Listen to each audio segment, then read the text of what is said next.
All right, so here are the Season 4 patch notes, ladies and gentlemen. Starting off with Global.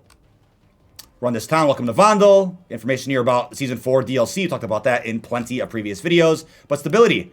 Update contains several fixes to reduce the number of known crashes. We continue to prioritize increased stability and crash fixes across all platforms. Studio teams all working together to make meaningful changes to server-related problems. More information here about all of the content. Again, we covered that in plenty of recent videos. But let's go ahead and go into our general weapon fixes.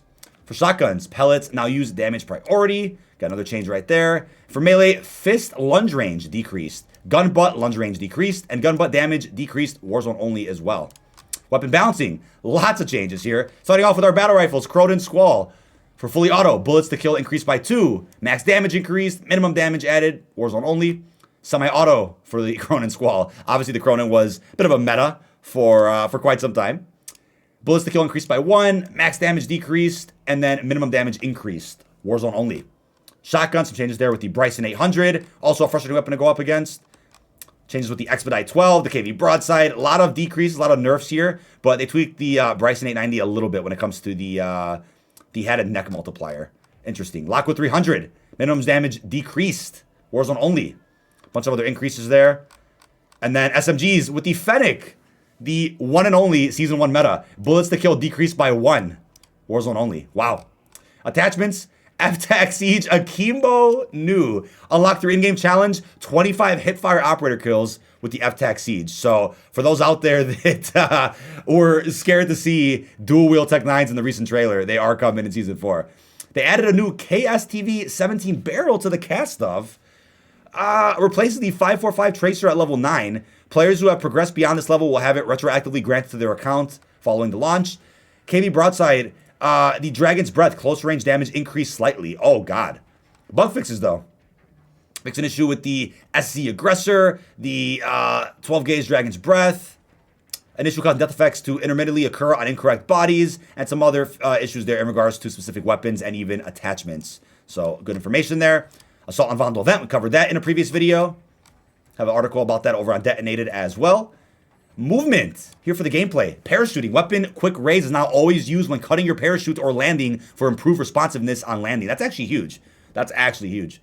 Perks, Bomb Squad now scales both explosive damage and clamps the maximum damage unless the damage was a direct impact. Field upgrades, got some bug fixes there with the throwing star and refunding properly when shocked by a shock stick mid-deployment. Audio, added ability for war tracks to play in 3 positions for vehicles in the world, rather than only to players riding in a vehicle. UI, multiple attacker notifier, quality of life. Notice that at IW last week when we were playing Vandal, when a player is down while simultaneously under fire from multiple enemy players, a text notifier will appear near their crosshair, indicating the total number of recent attackers. That's actually pretty impressive and very important. A bunch of adjustments here for the UI. Players can now view skins for locked operators. Added new splash that calls out when a player is down or killed by more than one attacker. We read that already. The ability to select skins for tacticals and lethals. Ooh, check out the new Wumpa grenade from the Crash Bandicoot bundle. Added the Protoon tag to the loadout preview. Pros and cons for all attachments. Improvements for the HUD and S&D and rescue modes. Added a POI label under the compass and gunfight. Cool redesign there for the AAR and scoreboard to accommodate 6v6 and larger matches. That's pretty cool for After Action Report. Global bug fixes. Issues when exiting the tactical camera. We got issues with Wheelson, player's FOV. Issues where buying the Battle Pass menu launched abruptly when accessed for the second time. Issues where players could experience drop frames when switching calling card tabs. Issue where the player would exit the light helo but still remain inside of it. An issue where collision sounds on the armor of the armored pickup truck didn't play. And issues with missing vehicle icons in Ground War. Spec Ops. Added display info when interacting with previously claimed intel fragments. The number of intel fragments remaining for you in this missions. The distance to the nearest unclaimed intel fragment. Bug fixes for Spec Ops. Issues with Adam Grad Raid Episode 1 were resolved. Pretty much all Episode 1. Fixed an issue where enemies would plant bombs in the wall in the Fender Halford port. That's the survival mission that came out in Season 3 Reloaded. An issue where players that have not made a custom loadout will see overlapping default loadout UI. Multiplayer got a nice extra preview here of our 6v6 maps, our battle maps, and of course the maps coming into Gunfight. Cannot wait for Patton House Chicago. Bug fixes fixed various collision and or geometry issues on multiplayer maps. Got a capital P there on accident. Fixed an issue on Guarro where the Overwatch helo would drop from the sky when leaving the map. Our new playlist updates there. Added to quick play, 10v10, third person, infected, gun game, drop zone, and grind. Adjustments over in general. Tune spawns for the hotel, black gold exhibit, and Himmelmat Expo. Updated the rate at which UAV sweeps are performed for the infected team and giant infected. Updated class tables to include blueprints through Season 3 Reloaded. Added score limit and time limit options for bounty. Adjusted weapon locations on black site in gunfight OSP. Bug fixes there. Fixed exploits with tactical camera, the recon drone. Issues where players will sometimes not receive the proper rewards when killing players downed in last stand. Connection timeout issues. Bugs where some melee kills will not count as one hit and one in the chamber. Issues where some in-game weapon challenge camo unlock text was cut off and did not include the weapon name. Issues in private matches where the player cannot earn kill streaks properly with the retained streaks on death and persistent streak progress options turned on. Bunch of issues and fixes for ranked play. Updated minimum level requirement for ranked play entry level 45. New Season 4 restrictions. Tempest Razorback, ISO 45, and the Tanfa melee weapon. Updates to the SR and divisions over in ranked. Got a bunch of info about the rewards you can earn by the end of the season for both multiplayer and I think we'll talk about Warzone later on here. Let's see. Ranked play continues in Season 4. Play competitive 4v4 matches. And yeah, just more information about what you can use, what maps you can play on, what modes are available. Yeah, a bunch of info we already knew from the Season 4 blog post. That's a lot of information about rank. Thank you, Treyarch. Competitive integrity, we know about that. Moving on to Warzone, though. Talk about the Assault on Vandal event. We already went over that before. And Vandal itself, our brand new map. All the points of interest. Adjustments, though, for the Sandstorm. Al-Mazrah City now has several sand masks to climb upon, which offer new and creative ways to approach some of the city's prominent buildings. You expect some sand dunes up by TV Tower, Embassy, High Rise. We read a little bit about that in our recent blog. Added vibrancy to vegetation throughout Al-Mazrah, so that's pretty cool. Lockdown on Vandal is releasing in season. I believe it's June 28th.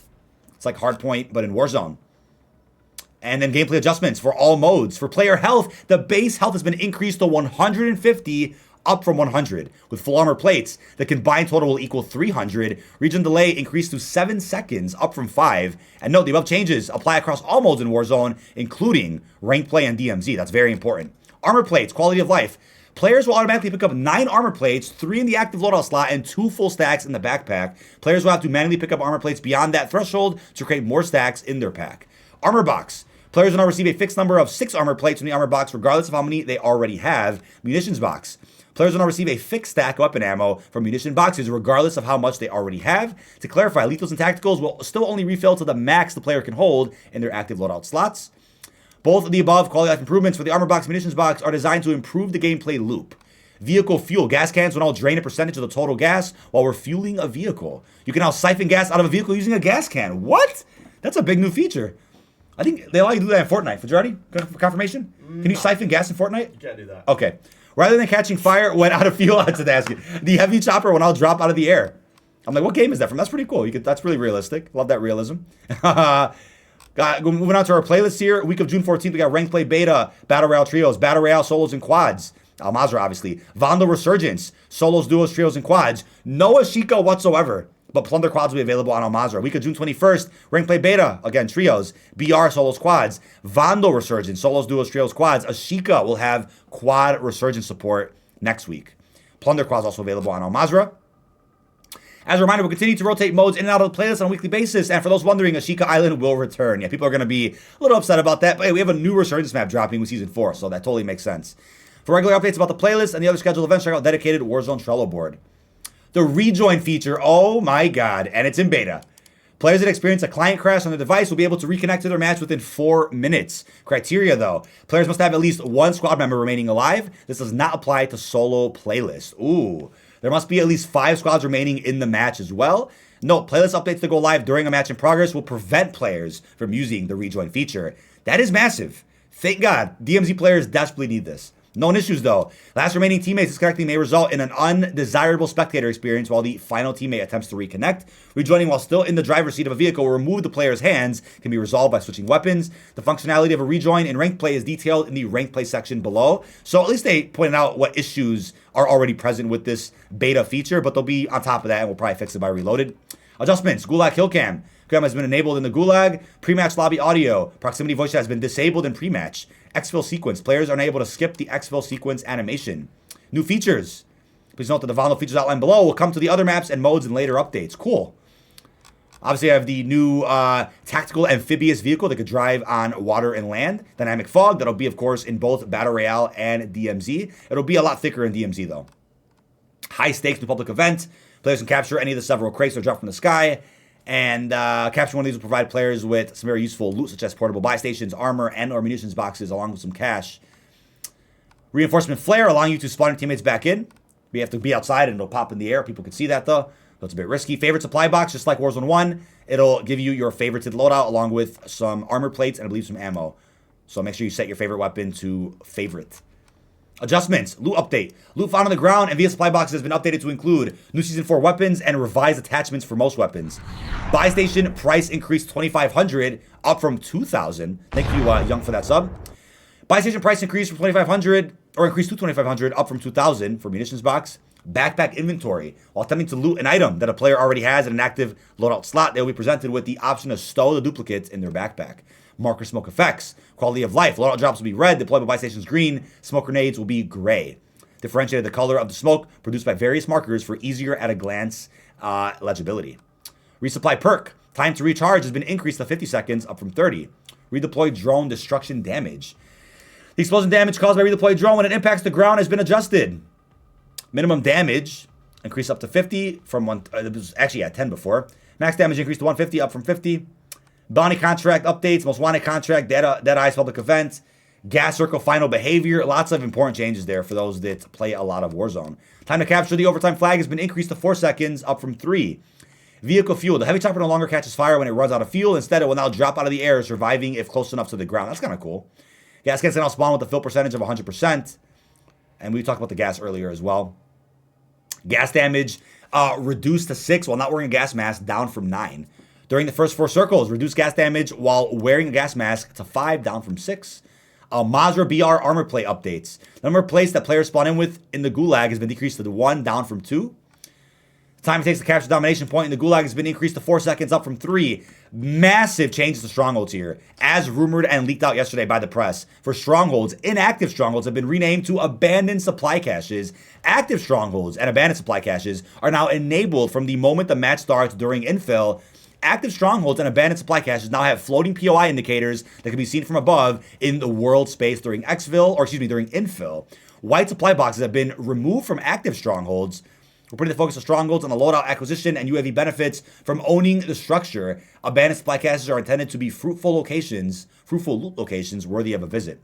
Enemy NPC combatants have been removed from active strongholds. Players will now be prompted with the hold the line capture objective. The bound defuse objective has been removed from active strongholds. With strongholds activated at the start of each match, we are balancing the rewards to reflect the challenge. Complete an active stronghold will only reward the black site key upon first capture. The loadout is awarded when the stronghold is captured and can only be acquired once per squad. Players are not able to recapture a stronghold that has been captured by another squad. Subsequent captures will only reward players with access to the custom loadout crate and the stronghold UAV effect. The UAV effect from completing a stronghold will now be shown to enemy players on the attack map.